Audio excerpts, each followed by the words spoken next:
My name is Siân Lester. I'm a textile artist and I'm based down in West Wales. My practice focuses on elemental and season-based responses to place. I specialise in botanical dyes and working with the philosophy of biophilia. I work with a lot of natural materials and processes. I've been working in textiles since leaving college in 1997, and leaving college I worked for many years within the commercial textile industry. It was a very buoyant time in the industry, and I designed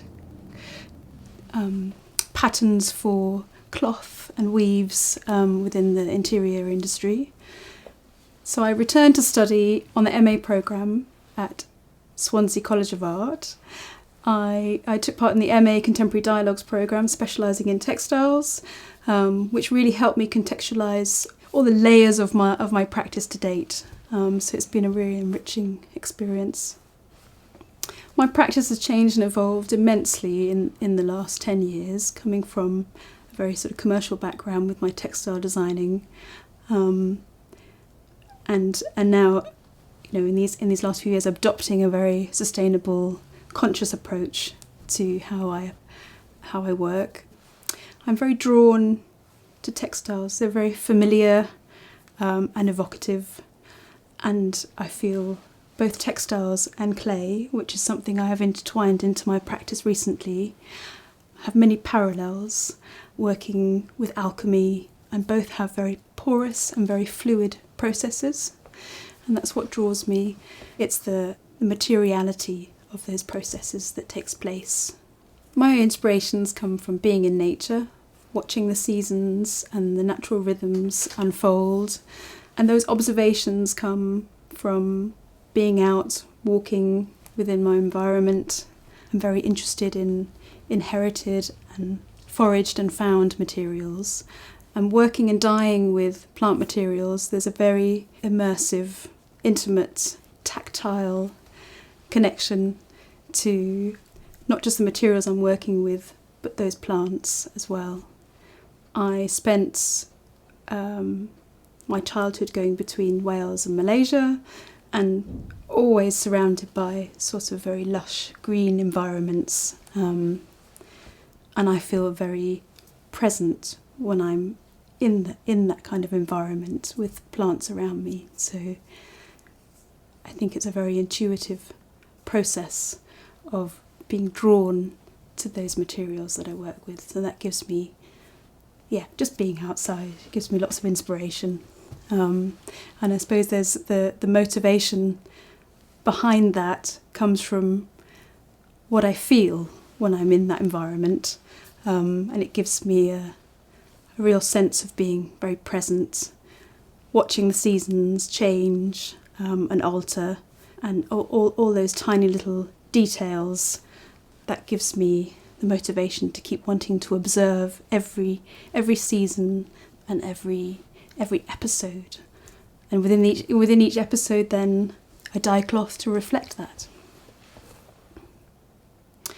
I find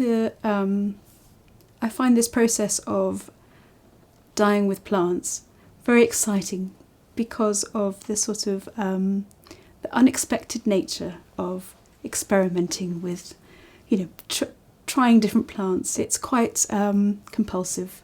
And there's something really that really excites me, and I feel it's important. I feel there's a lot of things we have lost within our societal perspectives.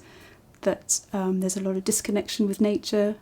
I'm very interested in bringing perhaps participants or having those dialogues to reconnect with nature. I feel it's very important. I feel if we understand our environment, we understand more about ourselves.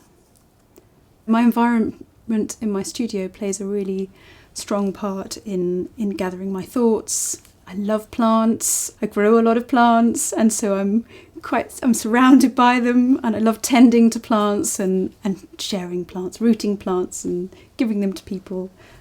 So coming back in the studio, having been sort of outdoors, it's a real process of carefully observing and recording the things I've seen. So the studio plays a big part. I work a lot in sketchbooks, and then I lay out materials, I dry a lot of plant material. So yes, it plays a very strong part in the process, being in the studio. I keep quite a detailed archive of all the plant materials and whatever I find and gather, and I like to store these away as if they're an archive, and I always come back to them so it reminds me of what I'm doing. And there might be moments when you think, what am I doing, and I can open those drawers and there's this little archive of all the things that I've collected, and that just reminds me of the places that I've collected or how I've felt when I've collected those pieces. I'm quite methodical about the way I approach the recording of my dyeing. I like to keep samples, often in suitcases, and things are labelled, and I like to write on the labels where I picked the plant and the time of year, and perhaps how I dyed it, what mordant I used. And that helps me kind of keep a record, and I've really made some interesting observations, different plants yielding dyes, different times of the year. So it's very reflective of a very intimate and very close relationship with the processes that I'm doing. There's one piece I'd particularly like to talk about. It's a piece that contains many layers and many elements of aging. I'm very interested in processes of aging and how we respond to time and change. This piece is two layers. One very thin layer of digitally printed wool, and a second layer of felt. I have